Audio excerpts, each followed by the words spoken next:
Hello, नमस्कार, Radhe Radhe, good evening my dear student. उम्मीद करते हैं कि आप सभी स्वस्थ और मस्त होंगे। मैं हार्दिक यादव आपका आपके यूट्यूब चैनल संस्कृत क्लासेस पर ढेर सारा स्वागत एवं अभिवादन करते हैं। बेटा आज क्लास 12th का जो है थर्ड लेक्चर है, सेकंड चैप्टर का पुष्पी पादपों में लैंगिक चयन यानी sexual reproduction in flowering plant. हमने पढ़ लिया था पुंकेसर के बारे में, जानकारी कर ली थी, परागकोश के बारे में पढ़ लिया था, यंत्र के बारे में, और लघु बीजाणु पर्व क्या होता है उस पर भी हम लोगों ने बहुत सारी जानकारी कल जुटा लिया था। ठीक है, अब बात करना है किस पर बेटा, लघु बीजाणु जनन यानी परागकोश के अंदर परागकण कैसे बनते हैं इसके बारे में जानकारी प्राप्त करना। सबसे पहले उसके लिए हम क्या करेंगे बेटा, परागकोश की एक अनुप्रस्थ काट लेंगे। यानी कह सकते हैं कि जब ये रही आपकी जो है बेटा एक परागकोश है ना, यानी कि ये जो है बेटा ये क्या है आपका एक परागकोश है। ठीक, क्योंकि ये कैसी संरचना होती है, द्विपाली संरचना होती है। जब इसको मैंने काटा था तो बताया था कि क्या हुई थी, एक ऐसे और एक ऐसे, एक ऐसे और एक ऐसे करके संरचना आई थी। ठीक है, एक पाली ये हो गई, एक पाली, दूसरी पाली ये हो गई। एक पाली में बेटा कितने किनारे होते हैं, एक पाली में कितने किनारे होते हैं तो बताएगा था एक पाली में 2 किनारे होते हैं। एक पाली में कितने किनारे होते हैं,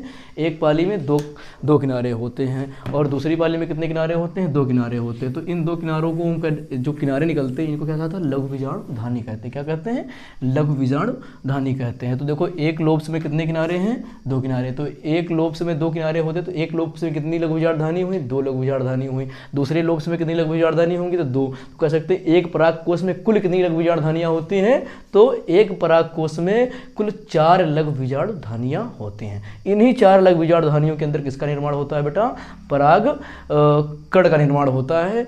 ठीक है, तो अब समझते हैं, ये आपके सामने एक संरचना है, ये एक लघु बीजाणु धानी है। क्या है, एक लघु बीजाणु धानी है। ये किसी भी लोब्स की हो सकती है। ठीक है, एक लोब्स की क्या है, ये एक किनारा यानी एक क्या लघु बीजाणु धानी है। अब समझना हमको इसके बारे में, लघु बीजाणु धानी के बारे में, जो कल मैंने आपको बता दिया कि सबसे इसके बाहर की जो परत है, सबसे बाहर की परत है बेटा, उसे कहते हैं एपिडर्मिस कहते हैं। क्या करते हैं, एपिडर्मिस कहते हैं। इसका काम क्या है, ये पराग कोश को बाहर से सुरक्षा प्रदान करती है, यानी बाहर से रोग संक्रमण बैक्टीरिया आइटिस से सुरक्षा प्रदान करते हैं। उसके बाद दूसरी बात एक और इसकी परत आती, इस तरह आता है जिसे क्या कहते हैं, अंतस्थीसियम। क्या कहते हैं बेटा, अंतस्थीसियम अंतस्थीसियम या एंडोथीसियम लेयर कहते हैं। क्या कहते हैं, अंतस्थीसियम या एंडोथीसियम लेयर कहते हैं। इसका काम क्या होता है कि परागकोश को, जो परागकोश के अंदर परागकण पूरी तरह से मेच्योर हो जाते हैं तो ये परागकोश को फटने में जो है, या इस परागकोश के स्फुटन करने में सहायता प्रदान करती है। और इसके साथ एक और नीचे इसके होती है मध्य लेयर, जिसे कहते हैं मिडिल लेयर,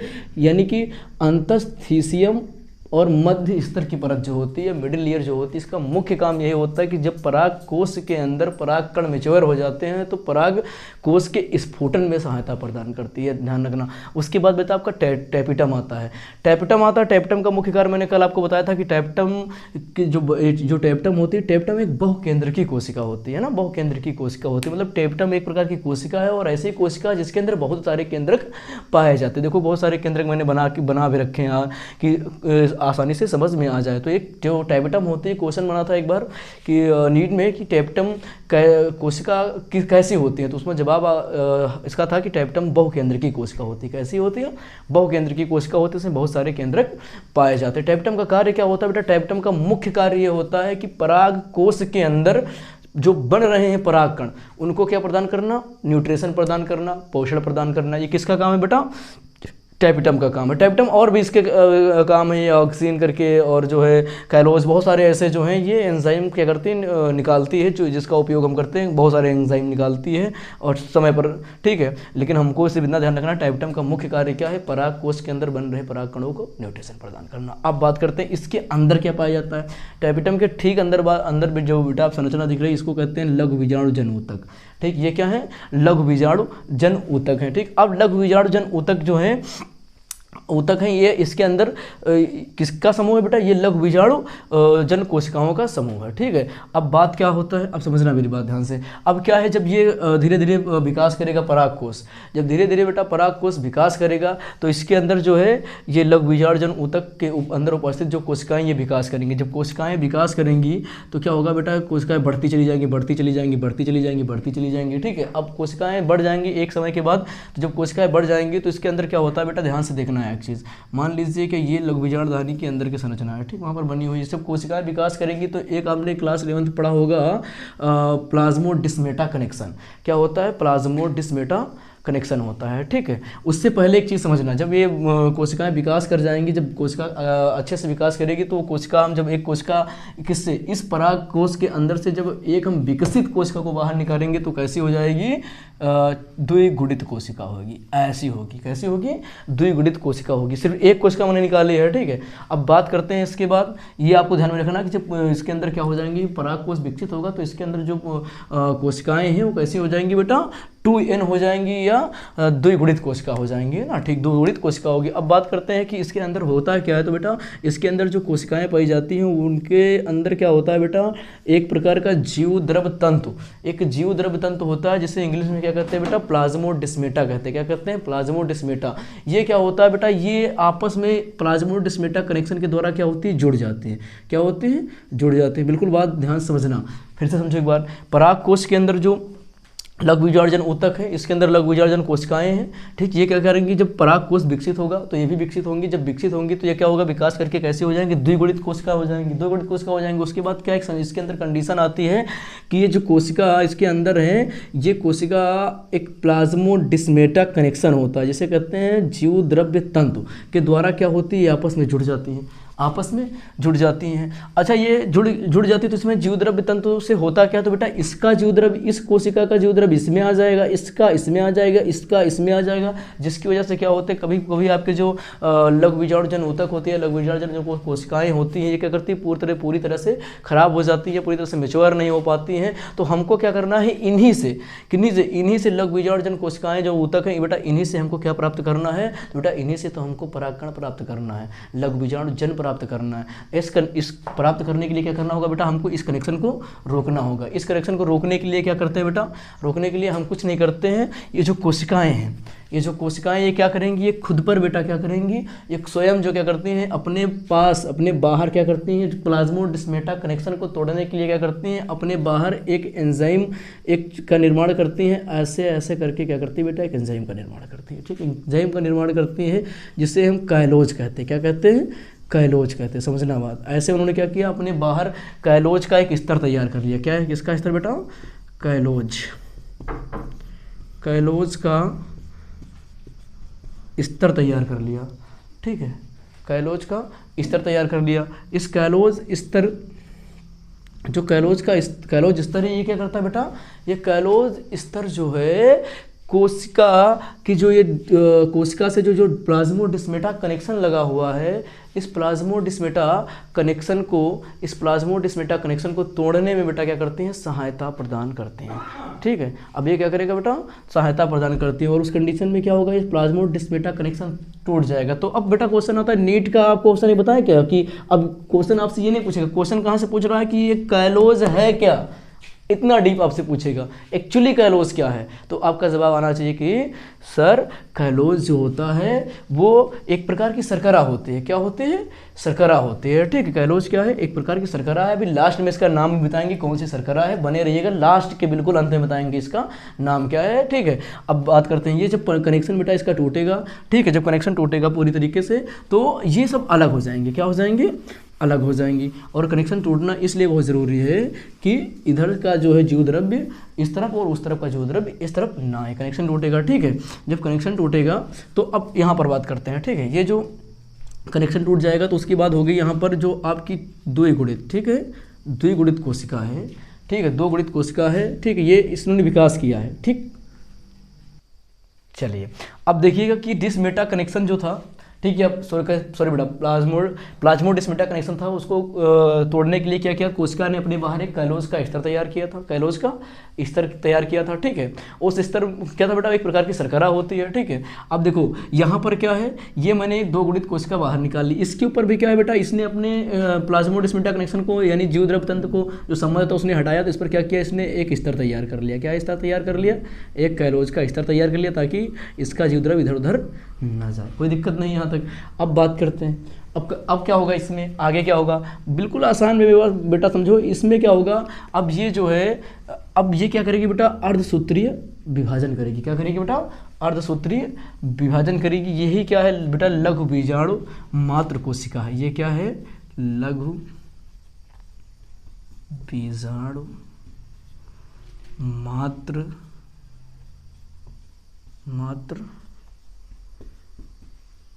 कोशिका है। ये क्या है बेटा, लघु बीजाणु मात्र कोशिका है। अब क्या बेटा, लघु बीजाणु मात्र कोशिका है, और लघु बीजाणु मात्र कोशिका क्या कर लिया, अपने चारों ओर बेटा क्या किया, कैलोज का एक स्तर तैयार कर लिया। क्यों कर लिया, क्योंकि ताकि कोई डिस्मेटा कनेक्शन जो है, प्लाज्मोडिस्मेटा कनेक्शन बेटा ना हो, ताकि इसका जो द्रव्य किसी और में न जाए। ये सब में यही होगा बेटा, सब ने क्या करेगा, अपने सारी जो कोशिकाएं वो अपने चारों तरफ बेटा क्या करेंगी, कैलोज का स्तर तैयार करेंगे। अब बेटा इसमें क्या होगा, इसमें क्या होगा, अर्धसूत्री विभाजन होगा। क्या होगा, अब होना चाहिए अर्धसूत्री विभाजन। ठीक, अर्धसूत्रीय विभाजन। अर्ध का मतलब क्या होता है बेटा, आधा, सूत्रों का मतलब गुणसूत्रों का, विभाजन मतलब बंटवारा। आधे गुणसूत्रों का जो बंटवारा है बेटा वही कहलाता है अर्धसूत्रीय विभाजन कहलाता है। क्या कहलाता है, अर्धसूत्री। अब यहाँ पर देखो, अर्धसूत्री जब विभाजन होगा तो यहाँ पर एक लघु बीजाणु मात्र कोशिका से बेटा अर्धसूत्री विभाजन के दौरान 4 अन्य कोशिकाएं बनेंगी। देखना बेटा क्या बनेंगी, 4 अन्य कोशिकाएं, 1 N 2 3 और 4। अच्छा ये बताओ कि जो है ये लघु बीजाणु मात्र कोशिका का जो कोशिका विभाजन हुआ कहाँ हुआ, इस कोशिका के अंदर ही तो हुआ है, अंदर हुआ है ना, बाहर तो हुआ नहीं, अंदर हुआ। इसका मतलब क्या है, इन सब पर भी क्या चढ़ा रहेगा, कैलोज का स्तर रहेगा कि नहीं रहेगा, हाँ बिल्कुल रहेगा। इस पर भी बेटा कैलोज का स्तर रहेगा। यहाँ तक बात समझ में आई है, ठीक है, यहाँ तक बात समझ में आ गई है। तो एक बार इसका बेटा स्क्रीनशॉट लो, फिर आगे बढ़ाते हैं। स्क्रीन हो गया ना, स्क्रीनशॉट हो गया, ठीक। अब जो लघु बीजाणु मात्र कोशिका से जो निर्मित कोशिकाएं हैं, इनका एक कोशिका का नाम क्या है बेटा, लघु बीजाणु। एक कोशिका का नाम क्या है बेटा, लघु बीजाणु। वैसे इसका भी नाम बेटा क्या है, लघु बीजाणु। इसका भी नाम क्या है, लघु बीजाणु। इसका भी नाम क्या है, लघु बीजाणु। ठीक, ये क्या है, जब लघु बीजाणु मात्र कोशिका जो द्विगुणित होती है, जब उसमें अर्धसूत्री कोशिका विभाजन होता है, तो उसमें बेटा 4 लघु बीजाणु कोशिकाएं बनती हैं। 4 लघु बीजाणु कोशिकाएं बनी हुई, इनके ऊपर बेटा कैलोज का स्तर है। बेटा इसी संरचना को आपने कई बार लिखा होगा कॉपी में, पराग चतुष्क, सुना होगा नाम, बिल्कुल बेटा पराग चतुष्क क्या होता है बेटा, इसी संरचना को पराग चतुष्क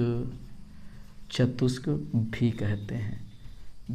आज से ध्यान रहेगा ना कि पराग चतुष्क क्या है। पराग चतुष्क क्या समझ में आया, पराग चतुष्क क्या है कि जब लघु बीजाणु मात्र कोशिका अर्ध विभाजन करती है, तो एक लघु बीजाणु मात्र कोशिका अर्धसूत्री विभाजन करके अन्य 4 लघु बीजाणु कोशिकाओं का निर्माण करती है। ठीक बेटा, इसी को हम क्या कहते हैं, इस वाली देखो इसमें 4 दिख रहे हैं, 1 2 3 4, इसी को बेटा हम पराग चतुष्क भी कहते हैं, पॉलन टेट्रा भी कहते हैं। क्या कहते हैं बेटा, पॉलन टेट्रा भी कहते हैं। अब इसकी बात आती है बेटा कि अब जो है आगे क्या होगा। ठीक, आगे क्या होगा, देखो यहाँ भी इस पर कैलोज चढ़ा दो, ठीक, इस पर भी कैलोज चढ़ा दो, इस पर कैलोज चढ़ा दो। ये सब में क्या हो रहा है बेटा, अर्धसूत्री विभाजन हो रहा है। इसके अर्धसूत्री विभाजन के दौरान क्या हुआ कि इसके अंदर 4 कोशिकाएं निर्मित हुई होंगी, इसके अंदर भी 4, क्योंकि सब दो गुणित थी तो उन्होंने 4 बना लिए होंगे अपने अंदर। अब बात आती है बेटा पराग कोश से परागकण मुक्त करने की। उससे पहले कैलोज का स्तर चढ़ा हुआ है। किस पर स्तर चढ़ा हुआ है, इस कोशिका पर चढ़ा हुआ है। ये कैलोज का स्तर कैसे टूटेगा, अभी मैंने कहा था ना कि आपकी टैपिटम का पहला कार्य था कि क्या, पराग कोश के अंदर पराग कणों को न्यूट्रिशन प्रदान करना, लेकिन उसके बाद का दूसरा कार्य क्या है कि ये जो पराग कोश को पोषण प्रदान कर रही थी, वही मतलब टैपिटम क्या करेगी, अब एक एंजाइम स्रावित करेगी, एक एंजाइम बाहर निकालेगी जिससे कहते हैं बेटा काइलेज। क्या कहते हैं, काइलेज।